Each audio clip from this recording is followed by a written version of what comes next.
name is Cameron Hamer, and I play the violin. Um, I'm from Wichita, and originally grew up around Dallas, Texas. Moved up here for work, and it's up here that I joined the Hutchinson Symphony.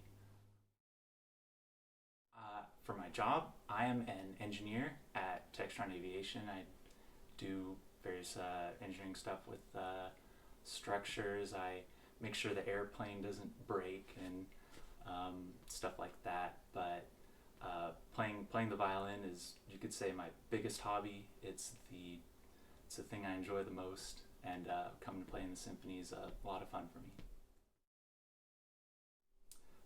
So when I started playing violin in fourth grade, they gave us a chance to pick what instrument we played. I think they had a day where we all came in and tried the different instruments. I barely remember it. I was probably this close to picking viola because I think my parents knew that the violin and viola were smaller, probably easier to handle. But I almost picked viola. I think my dad nudged me to violin, and the rest is history. Here I am. Yeah, I've probably got fingers long enough to play the viola too. And I got a chance to play some other instruments too, though. In high school, I got to play string bass for the concert band. That was a lot of fun. But violin is my main one. Um, while I have been playing violin since fourth grade, it wasn't until about sixth grade my parents got me a little Yamaha keyboard, almost a toy. I still have it. Um, and I just started playing along. It had little things on it to help you learn how to play the notes, and eventually I got to use both hands, and I found a song that I liked and got it going with both hands, and it's been a very fun, casual thing. I've never actually performed anything on piano before, but I prepared a little something today.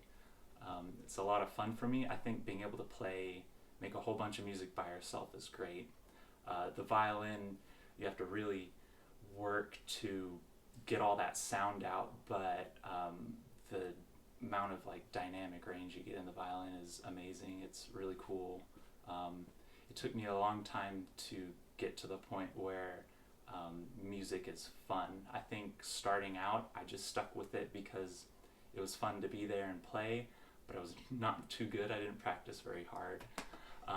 But in college, I managed to make it into an orchestra there, and they played like real like symphonic music, and I got a lot better there.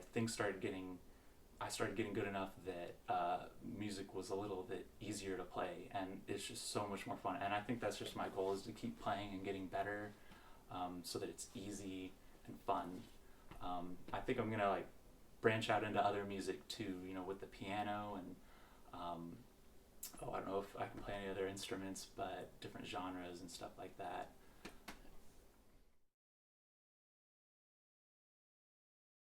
Yeah. So in high school, my sophomore year, they announced that they were going to play Disney's Beauty and the Beast as a musical, and they were going to do a live pit orchestra, which sounded awesome to me. I always jumped at opportunities to play things, and so I signed up and got in, and they just, the first day we met in a small ensemble practice room, and the band director was there. He printed off all the music for us for the whole musical. It was this huge stack of paper, and we just started going at it like crazy. It was a blast.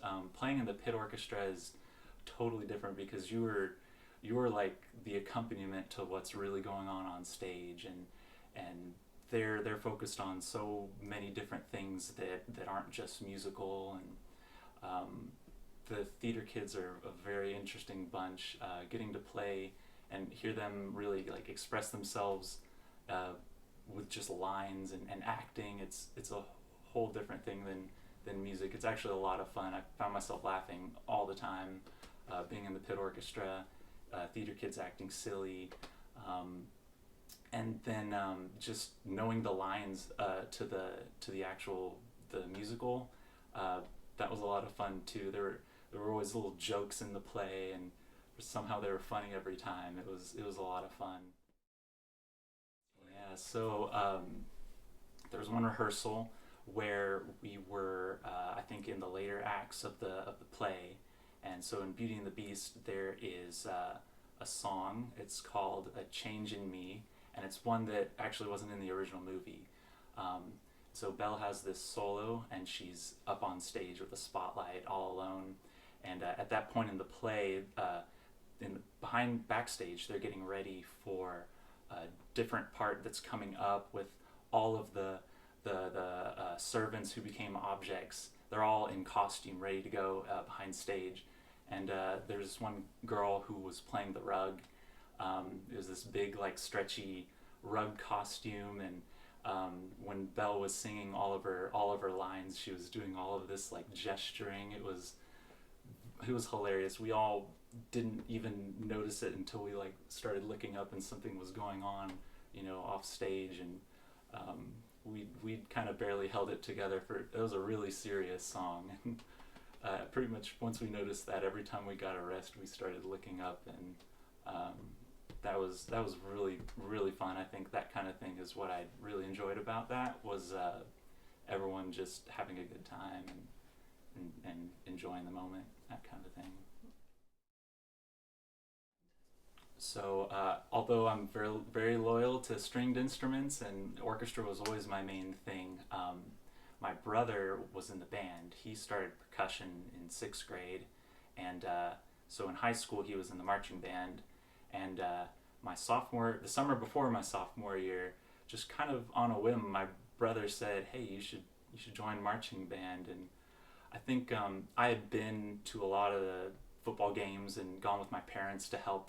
They'd always, parents and family would come help the band, like, set up stuff. So I'd already been to a bunch of marching band shows and seen them, and I just said, okay, sure. So just that summer, I just started showing up to percussion camp early, and I got in the pit. I didn't have to march. I didn't have to play any wind instruments. I got to play the vibraphone. That was a lot of fun. Really hard to push it, but I just kind of stuck with it. I had the time. It was a lot of fun. I learned my keyboard scales very well. It's one of those things where if you talk to anyone who was in marching band, it's just one of those things that you put so much of your time into it that it's a big deal to you by default. So you could talk about it all day, fun moments in marching band, going in competitions and riding the bus and football games, all that stuff. It was a lot of fun. But that kind of got me into band, which is how I also, in concert season, the band director recruited me to play bass because I played violin, and that was a lot of fun. We got to play stuff. I kind of still miss the bass, to be honest, but I'll always remember that early on, my first year, we went to this festival, I guess. It wasn't a competition, but we played our concert for some judges who would just give us feedback and comments, and they took a video of us too. And I still remember in this song I had a small bass solo that was just pits, and I just remember how my fingers weren't strong enough to really, like, press the strings, so I had to just grab the whole string with my whole hand, and I was doing that in that solo, and it was like zoomed in straight on me for that part, and we all saw it. I was kind of embarrassed, but that band was a lot of fun. I stayed in orchestra the whole time, though. It was always my main one. I'm better at violin than I am at marimba, I think. So what brought me to the Hutchinson Symphony was, I guess, a series of events. Really, that doing engineering in college, I was looking for jobs, and I got an internship up here in Wichita in 2015, and I enjoyed it here and enjoyed the workplace. I got a full-time offer after that and moved up here for work. So the first thing I did when I got here, I had about a couple months until the fall. I was like, okay, let's find some orchestras. I want to see where I can play, and I just started looking around, and Hutchinson had a website, which that helped me find them. I think I looked for videos, what kind of music they played. It all look great, and I think I even got like a list of what was gonna get played that year, and it all was like really great stuff. It was like the same stuff I was playing in college, like real good music. I was excited, and uh, I knew I didn't want to leave. I knew it was like the kind of stuff I wanted to do. Even if it was a bit of a drive from Wichita, it was worth it. Like, and it still is. So I'd say, yeah, it's the music that really brought me and keeps me here. So the instruments that I've owned have prior to this one, they didn't have too much history to them. I think the first one was a pretty low quality Chinese violin. The neck was kind of warped. It worked for the first couple of years. Then I got one in 8th grade. My dad got it for me. I think some guy in New Orleans. I think it's also Chinese. At least the neck was straight. It's kind of quiet though. There's no, probably the only interesting thing about it is that there's no stamp in it. So you just kind of have to look at what it looks like to judge what it is. And people say it looks Chinese. I don't know. It doesn't have a sticker in it. So yeah, my old instruments are pretty bad, and they were really starting to hold me back. I think we've been playing a lot of things in the symphony that that everyone in the violins needs to really play out, and I found I couldn't even hear myself really a lot of the time, and that's still true. If I ever use that old violin on an outdoor concert, I noticed the same thing. I can't even hear myself really. So I knew I needed one that was louder, clearer, easier to play, all of that, and that's why I decided to get the violin I have now, which I've only had for 2 years. I just realized, so I don't have too long of a history with it, but it's also a little bit of a mystery. It does have a sticker, but the sticker can go with a workshop or a brand, if you will, a French maker who isn't alive anymore. I mean, his name's on the stamp, but I mean, he's probably dead by the time this thing was made. So it's a bit of a mystery, sort of, that it could be like early 1900s, but it didn't keep any kind of documentation with it along the way. They almost got it kind of verified by another guy. I actually don't know the guy's name. This is where I'm gonna get a little lost, but the guy who would have kind of verified the whole thing passed away before that could happen. So